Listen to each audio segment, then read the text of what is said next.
Why saving money alone won't make you rich. Saving money is good, but saving alone will not make you rich.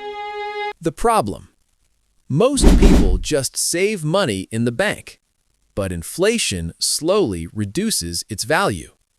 Your money is not growing, it's actually losing power. The simple truth: to build wealth, your money needs to grow, and for that, you need investing. Saving protects money. Investing multiplies it. Keep it simple.